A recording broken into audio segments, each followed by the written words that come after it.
All right, if the rest of you would look with me at Mark chapter 4. The Wall Street Journal wrote some 50 years ago, "The businessman's hunt for sales boosters is leading him into a strange wilderness, the subconscious mind." And so began the era of marketing where businesses stopped trying to sell the attributes of their products, but to appeal to the various fears within humanity. It'd be a shame if that tree fell on your house, wouldn't it? I can cut that down. Kids, you don't want to be the only child who shows up without this toy. What is he going to say if he sees that pimple on your date or that bad breath? Yes, you have retirement, but what if you get in an accident or get sick before you retire? You need disability insurance, don't you? Vince Packard writes, "In learning to sell to our subconscious, another area the merchandisers began to explore carefully was that of involving our secret miseries and self-doubts. They concluded that the sale of billions of dollars worth of products hinged to a large extent upon successfully manipulating or coping with our guilt feelings, fears, anxieties, hostilities, loneliness feelings, or inner tensions." That is, fear is a billion-dollar industry, and fear is universal. Trigger fear, and you can get people to act. Trigger fear, and you can get people to spend. There are reasons to be afraid, though, aren't there? Our passage this morning wants to communicate that there really are scenarios in which fear is fitting. If you look down at 4 verse 31, this wasn't just an afternoon rain. This was a great windstorm. 4 verse 41, when the storm was silenced so suddenly, it provoked one response: great fear. 5 verse 7, this wasn't just a small moral evil that plagued the demoniac. Legion's voice itself was haunting. It says loud voice. It's really the word great. Again, this was a great voice coming out of this man. It's intimidating. 5 verse 11. The amount of pigs that fell off the cliff was not a small homestead of pigs. It was a great herd, 2,000 pigs plummeting to their death off the side of this cliff. We live in a world where we regularly encounter forces greater than us. That is, you and I are not the biggest players in the universe. And the frequency of the adjective great in this passage is meant to intensify these scenes. It would have been natural for any of us to have been afraid. And we see the focus on fear most clearly in Jesus' words down in chapter 4, verse 40. Right? What does he say to the disciples? "Why are you so afraid? Have you still no faith?" And if we look at Christ's contrast of fear and then faith, I think we can say with authority that in a very real way, there is a connection between fear and unbelief. I think we can say that, given how Christ contrasts those. Why are you so afraid? Don't you have any faith? We can say, without being humiliated, that in some way our fear is tied in some form to some unbelief that still remains within us. When we are overcome by fear, God's power and mercy are eclipsed to us in some way. Other things grow bigger. Maybe it's death or loss or the opinions of others, money or sickness. When those things control us, God seems to vanish out of our sights. And instead of seeing through what is a momentary circumstance in front of us, we live out our days calculating refuges by the material world. That is, peace will be had if I reach a certain amount of money in my bank account. Refuge will exist if we find the right government that is reliable. A refuge exists if I can get the right diagnosis from the right doctors, or by the agreeability of my children, or by the popularity I have among my peers. Now, if we were to poll the experts today, and we ask them the question, what is the solution to fear? What might be their response? I have to share two of the responses I found. This is from the National Telehealth Service of Scotland. How can you overcome fear? One of their solutions, imagine the worst. This is a subtitle. This is how they explain it. It's amazing. They say, try imagining the worst thing that can happen. Perhaps it's panicking and having a heart attack. Then try to think yourself into having a heart attack. It's just not possible. The fear will run away the more you chase it. I don't endorse that, so don't take that as your personal counsel of how to deal with your fear. The second way to deal with fear, visualize a happy place. Take a moment to close your eyes and imagine a place of safety and calm. It could be a picture of you walking on a beautiful beach or snuggled up in bed with the cat next to you, or a happy memory from your childhood. Let the positive feeling soothe you until you feel more relaxed. I just imagine Jesus on the boat with his disciples saying to Peter, just imagine the worst that can happen. I got to imagine Peter says, I am imagining it. It's about to happen. The point of these stories is that the answer to human fear is not by becoming deluded and creating some illusion in your mind that the world is safe. The world isn't safe. Evil is real. Nature is more powerful than you. There are real horrors from which you ought to seek defense. The answer to human fear, though, chiefly, is we need a bigger view of God. Specifically, a bigger view of Jesus. So I asked this morning, what is big in your thinking? What consumes your worry? What is it that holds sway over your fears? Is it the international strife we see going on all around us? Is it the fear of not having enough money or maybe losing your job? Is it that are my kids going to make it? We cannot escape that something will remain big in our thinking. It will either be God or it will be something else. What is it in your mind this morning that is consuming you? If we live with the unchecked assumption that Jesus is small, our lives will be marked by fear and anxiety and a need to control. So I think in a very real way, we shouldn't be shocked as the world grows secular around us that fear becomes more powerful, and out of that we will ask more from man or government, right? As fear grows, we ask man to get bigger, or we ask government to get bigger. When nature is big and God is small, we begin to fear everything.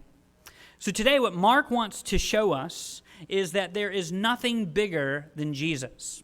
If I could put these side by side and give you one point, Mark wants to make this point. There's nothing bigger than Jesus. Look at Mark 4:35-41. We'll read it one more time. On that day, when evening had come, he said to them, "Let us go across to the other side." And leaving the crowd, they took him with them in the boat just as he was, and other boats were with him. And a great windstorm arose, and the waves were breaking into the boat, so that the boat was already filling. But he was in the stern, asleep on the cushion. And they woke him and said to him, "Teacher, do you not care that we are perishing?" And he woke and rebuked the wind and sea and said to the sea, "Peace, be still." And the wind ceased, and there was a great calm. He said to them, "Why are you so afraid? Have you still no faith?" And they were filled with great fear and said to one another, "Who then is this, that even the wind and the sea obey him?" Now look how this passage starts, verse 35. On that day, when evening had come, he said to them, "Let us go across to the other side." Mark wants to make the point at the very beginning, Jesus is the reason the disciples were out on that sea. It was his idea. So that when he asks in verse 40, "Why are you so afraid?" he's asking, do you think I'd lead you out here to drown? It's connected to the fact that he led them out there. And when he asks the question, "Have you still no faith?" he's asking, do you not recognize that these winds and these waves are mine? You still don't see who I am. Now we need to do two things before we really unpack what's going on here. The first thing we need to do is we need to zoom out and understand who God is in the Old Testament. And by that I mean, how does God relate to the creation? How does God relate to rain? How does God relate to wind? How does God relate to animals? How does God relate to the very breath you're breathing in this moment? How does God relate to the international strife that's going on all around us? So what I'm going to do is I'm just going to throw a bunch of verses at you. And if you don't get them all down, it's okay. They're being recorded. You can go back and listen. But Psalm 147, verse 8, it says, God makes grass grow on hills. And so, yes, we say there are stages of grass growth, from the vegetative state to the transition stage to the reproductive stage, but none of that works if God doesn't uphold the grass and the process of growth. Every minute of the day, the cycle of grass growth is upheld by the will of the Lord, such that it is appropriate always to say, God makes the grass grow. It isn't acting independently out there this morning. Yes, you can define and you can categorize the processes in which we can observe its growth, but if all you see is grass growing on its own, you have half the picture. God is making the grass grow. Matthew 6, verse 28, consider the lilies of the field, how they grow. They neither toil nor spin, yet I tell you, even Solomon in all his glory was not arrayed like one of these. But if God so clothes the grass of the field, you see flowers. You don't merely see the workings of vegetation. You see God at work. Psalm 104, verse 24 and 30. O Lord, how manifold are your works. In wisdom you've made them all. The earth is full of your creatures. When you take away their breath, they die and return to their dust. When you send forth your spirit, they are created. Every time an animal dies or is born, it is accurate to say God made this happen. God was actively involved in the birth of this creature or its death. Isaiah 40, verse 26, God brings out the starry host one by one. Whenever scientists observe a star being created, it is right to say God is the primary actor that led to this star being created. Job 9, verse 5 says God moves mountains without their knowing it. That is, whenever a mountain is destroyed by a rock slide or by a landslide or by an earthquake or even by dynamite at humans' hands, it is right to say God is the chief actor. Mountains don't disappear without the Lord being at work behind it. Job 37, verse 10, by the breath of God, ice is given, and the broad waters are frozen fast. So next time you enjoy your Chick-fil-A iced tea, you remember, ice only forms if the Lord acts. Don't convince yourself that because of human ingenuity and our ability to make perfect round little ice cubes, that somehow that acted independently from the Lord who upholds that very physics, that very moment that sustains those physics. Every time ice is created, the Lord acts. Psalm 105, verse 32.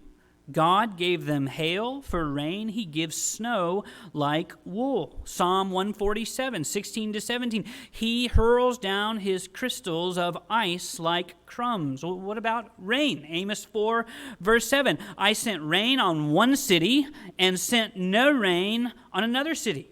One field would have rain, and the field on which it did not rain would wither. Deuteronomy 28, verse 12, the Lord will open to you the heavens to give you the rain to your land in its season and to bless all the work of your hands. Matthew 5, 45, God sends rain on the just and the unjust. Haggai 1, verse 11, I have called for a drought on the land. If all you see when it rains or doesn't is meteorological phenomenon, you only have half the story. Science is incomplete. God tells it when and where to rain or not rain. Psalm 135, 6 to 7. He it is who makes the cloud rise at the end of the earth, who makes lightnings for the rain. Watch the lightning and draw the right conclusion. The voice of the Lord made it happen.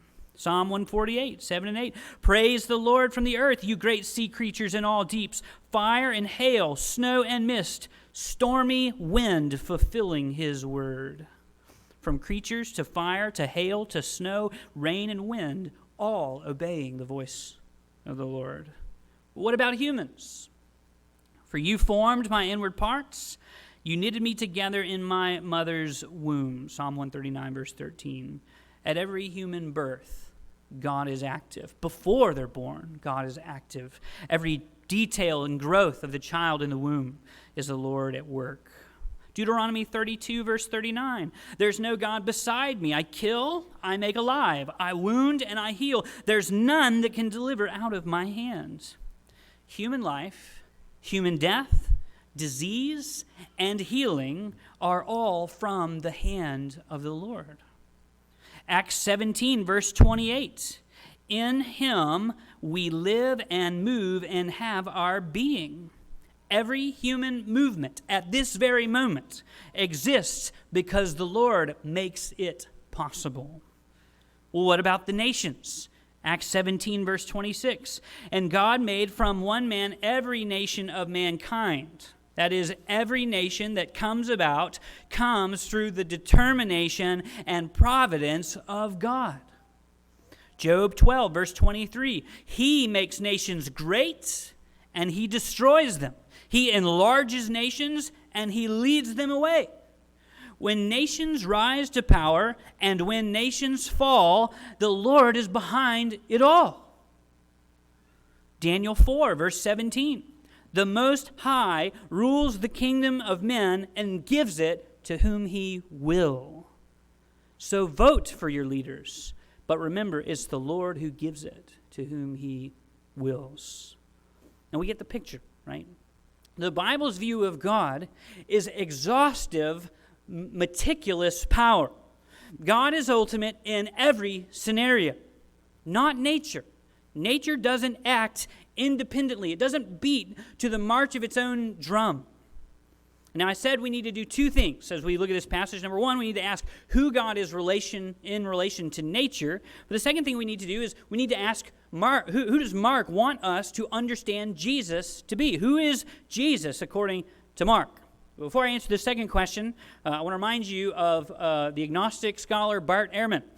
He says that in the earlier Gospels, that is Matthew, Mark, and Luke, there's no indication that Jesus claimed to be God.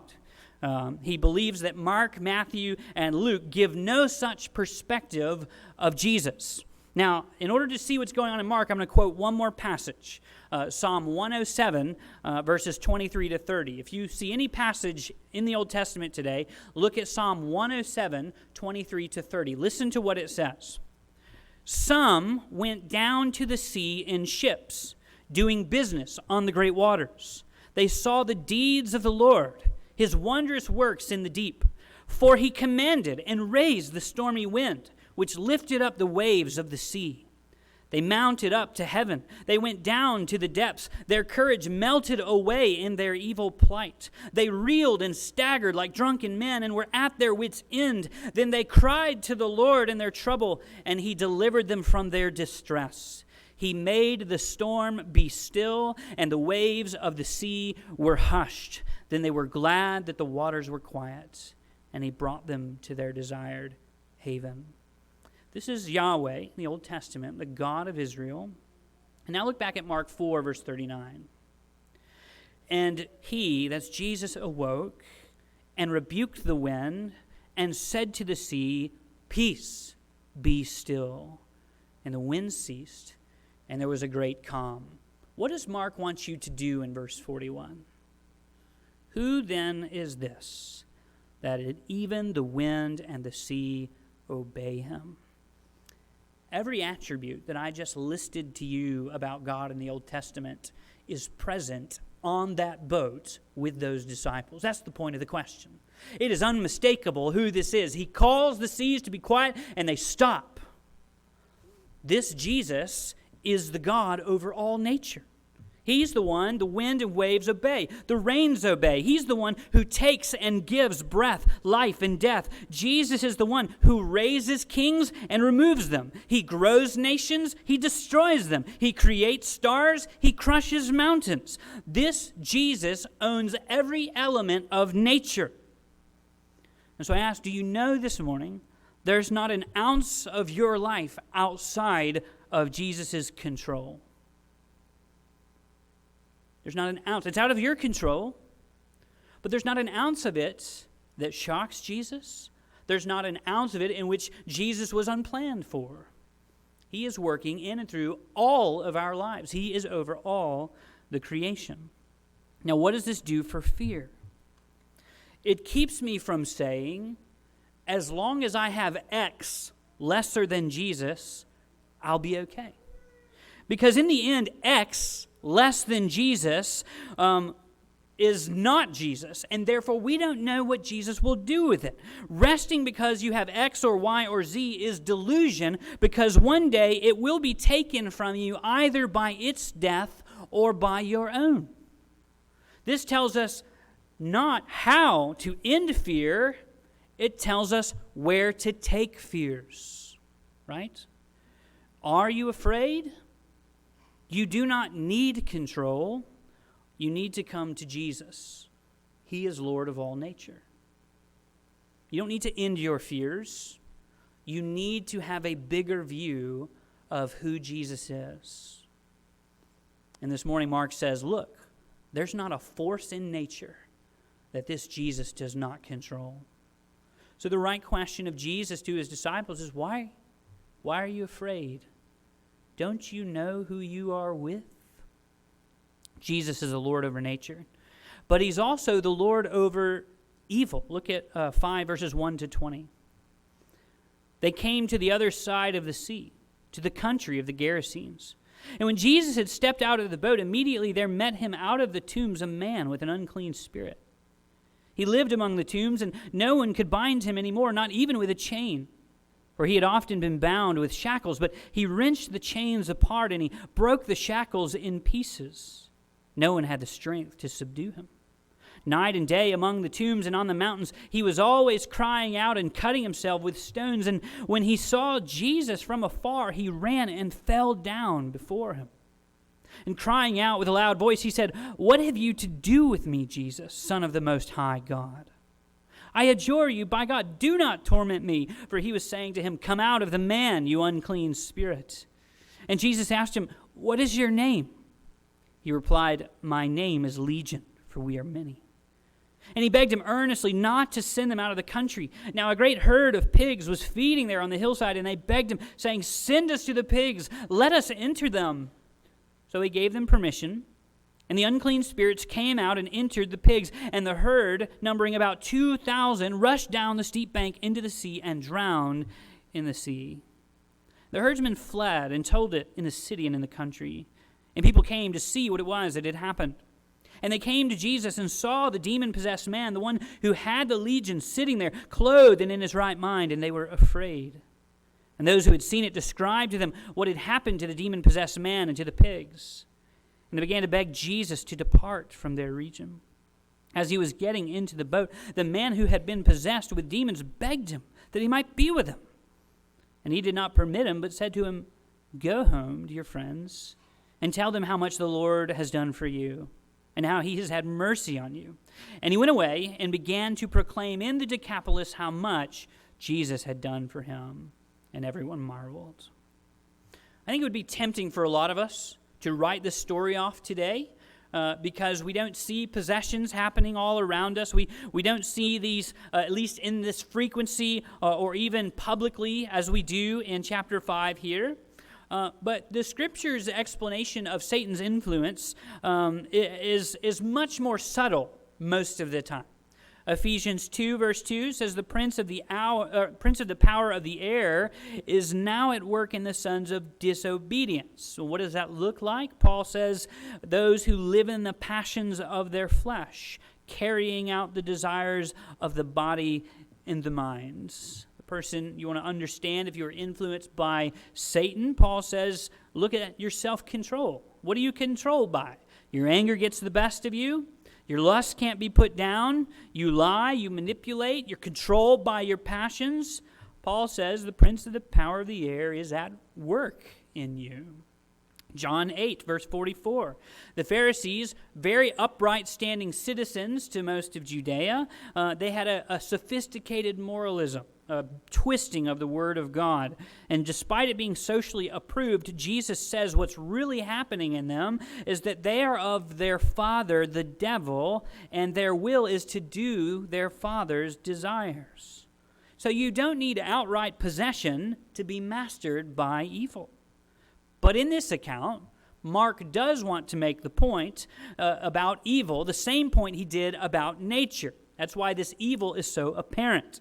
The greatness of the storm was no match for Jesus, and in the same way, we're going to see this great evil is also no match for Jesus. Look how many times human failure is mentioned.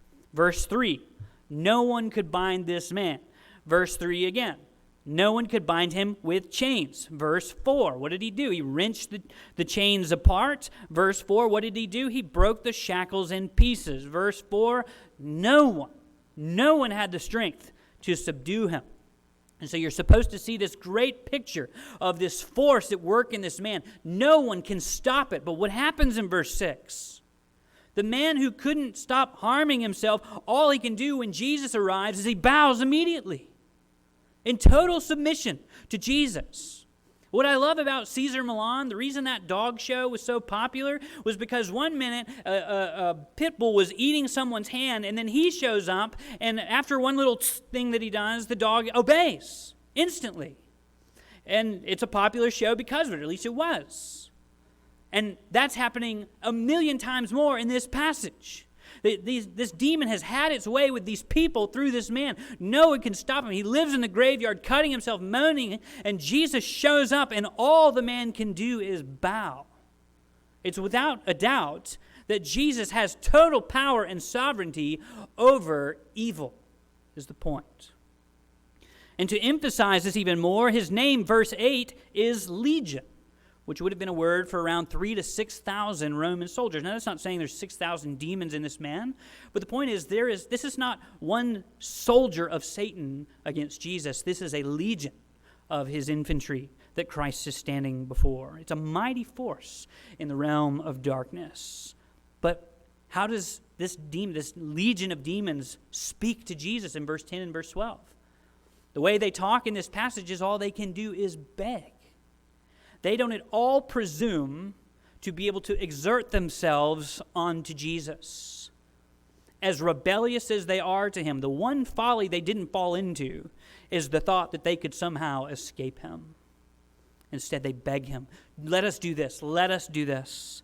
Verse 13, the demons could only go where and when Jesus gives them permission. So we ask the same question. What is God's relationship to evil in the Old Testament? Proverbs 16, verse 4. God has made everything for its purpose, even the wicked in the day of trouble. What about evil nations that grow to power? Psalm 2. The kings of the earth set themselves against the Lord and his anointed. What does God do? He who sits in the heavens laughs. Psalm 33, 10 and 11. What else does he do? The Lord brings the counsel of the nations to nothing. He frustrates the plans of the peoples whom Satan has deceived. If Satan should bring about the sufferings of persecution into your life, how, as a believer, are you to think about it according to Peter? Well, 1 Peter 3:17 says, you should conclude it's better to suffer for doing good, if that should be God's will, than for doing evil. Same book, 4 verse 19, let those who suffer according to God's will entrust their souls to a faithful Creator while doing good. So in the midst of suffering, which we might want to ascribe to Satan, Peter says, draw the conclusion that God is ultimately using that for his purposes and for your good. When Satan finally captures Jesus and has him arrested in Luke 22, what does Jesus say? He says, this is your hour. As he says in John 10, verse 18, no one takes my life from me, but I lay it down of my own accord. In other words, what these Gospels are saying to us is Satan is not free to take what he wants.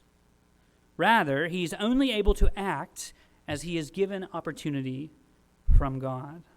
See, Satan would have you fear death as if it was from his hands. But as James 4 tells us, what the rich ought to say is, if the Lord wills, we will live and do this or that.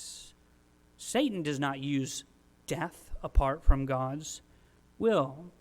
Job 1, verse 21, the Lord gave and the Lord has taken away. Blessed be the name of the Lord. In attributing to this loss, everything that Job lost to the Lord, what do the Scriptures tell us? In everything he did not sin. As Revelation 20, verse 10 tells us that the devil is the one who has deceived the nations, but what has Jesus done according to 2 Corinthians 4, verse 6? God, who said, let light shine out of darkness, has shone in our hearts to give the light of the knowledge of the glory of God. The blindness that Satan attempts to fill the world with is absolutely eclipsed by the light of Jesus when it breaks forth, as the Lord freely gives and wills. And what this means is, as Christians, we aren't dualists. Right? You think of the yin-yang, you have the black and the white on one side, they look equal. We don't believe that Satan and God are equal opposing forces. God is totally good and totally over what Satan does. Satan has a temporary, purposed existence, and that existence is marked by whatever purpose Jesus has for it, is what this account is showing us. So we see in this scene, Mark 5, 1-20, what Jesus has already shown in Mark 3, verse 27. Jesus is the one who was promised by Isaiah to come and fight Israel's captors. He is here binding up the strong man and plundering his property. And that's exactly what you're seeing.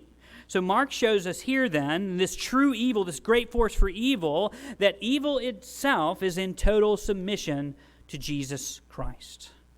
So we put these side by side, nature and evil.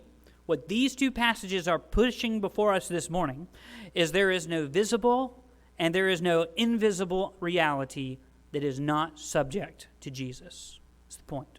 No visible force, no invisible force. Nothing material, nothing spiritual. Everything exists for Jesus Christ and in complete submission to Him. Jesus is God in flesh. All things answer to Him. Colossians 1 verse 16. By Jesus all things were created in heaven and on earth, visible and invisible, whether thrones, dominions, rulers, or authorities. All things were created through Him and for Him. So as far as Mark's narrative goes, he wants you to ask the question, after looking at these two scenes, what do you think is going to stop Jesus from giving sight to His people? Who's going to stop Him? No one. He's going to save them. He's going to accomplish what they need for redemption.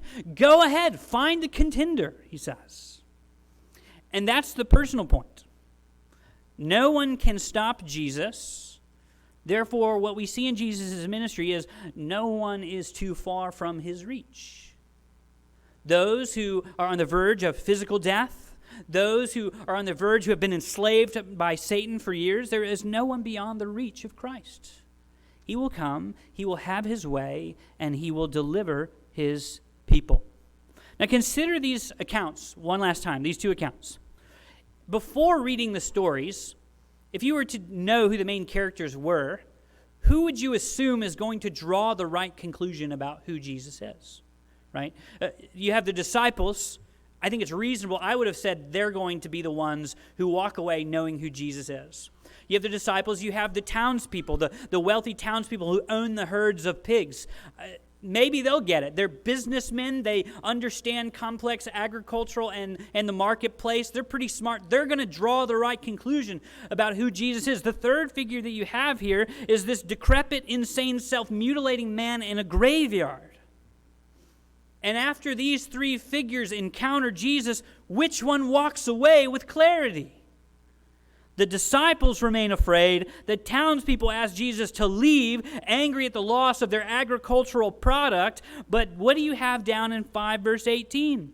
The only sensible person in these two scenes was the demoniac. He alone sees clearly. He's the one who has wisdom, who has sight, who has trust. So he begs to go with Jesus. And what does Jesus say in verse 19? Go home to your friends and tell them how much the Lord has done for you and how he's had mercy on you. Well, who is the Lord? Look at what the man says in verse 20. And he went away and he began to proclaim in the Decapolis how much Jesus had done for him. You see, if nature really is all that is, as human beings, you should tremble in fear. You shouldn't be optimistic. You shouldn't think that you have the ability to master nature. After all, we've seen how vast the universe is. We really are powerless. And similarly, we should tremble because in 2,000 years, multiple thousands of years against human evil, we've had no ability to domesticate human wickedness. Humans are still the same. They still murder, they still steal, they enslave, they deceive. On our own, we are weak. And if that's the story of the universe, the appropriate response is for each and every one of us to shrivel up in a ball and never leave the safety of our living room. But that's not all there is. It's the point of the gospel. Jesus walked the earth. He demonstrated absolute power over nature and evil, which begs this question. What is the ultimate authority of the universe going to do with his power? And as demonstrated in this man, Jesus uses his command over nature and evil to give sight to sinners. And you see, we are powerless against nature and evil, but Jesus is not. And the point of this gospel is he's willing to have sinners. He took all the power bound up within himself and aimed it at the cross to redeem for himself a people. And so that's what Mark is showing us. Nothing's going to stop Jesus from his purposes. He is going to use his power over nature and his power over evil to create for himself a people who will be with him forever, which means, sinner, no matter how much you are bound up in your sin, Christ is enough to release you and call you to himself. Since that is true then, church, what that means for us is that safety is not a life that avoids storms. Safety is not merely a life with a good retirement in your old age. Safety for our children is not limited to a right university or a career, because those supports will disappear, won't they? Safety then for God's people is following Jesus no matter where he leads. He can be trusted. He can be trusted to fumble through an embarrassing conversation as you try to share him with your neighbor or your coworker. He can be trusted as he leads you in difficult relationships with unbelieving family members who have nothing but vitriol for you. He can be trusted even as we bear witness in a nation that is hostile to him. He can be trusted to lead his people even as the nations war against one another. He can be trusted even as evil is at work all around you. The safest place to be is not away from these things. The safest thing to do is to follow Jesus, no matter where he leads. Romans 8, what does the Lord say to us? What then shall we say to these things? If God is for us, who can be against us? He who did not spare his own son, but gave him up for us all, how will he not also with him graciously give us all things? Who shall bring any charge against God's elect? It's God who justifies. Who's to condemn? Christ Jesus is the one who died. More than that, he was raised at the right hand of God, who indeed is interceding for us. Who shall separate us from the love of Christ? Shall tribulation or distress or persecution or famine or nakedness or danger or sword? As it is written, for your sake we're being killed all the day long. We're guarded as sheep to be slaughtered. No. In all these things, church, we are more than conquerors through him who loved us. For I am sure that neither death, nor life, nor angels, nor rulers, nor things present, nor things to come, nor powers, nor height, nor depth, nor anything else in all creation will be able to separate us from the love of God in Christ Jesus our Lord. Why is that? There is no one bigger than Jesus. What's big in your view this morning?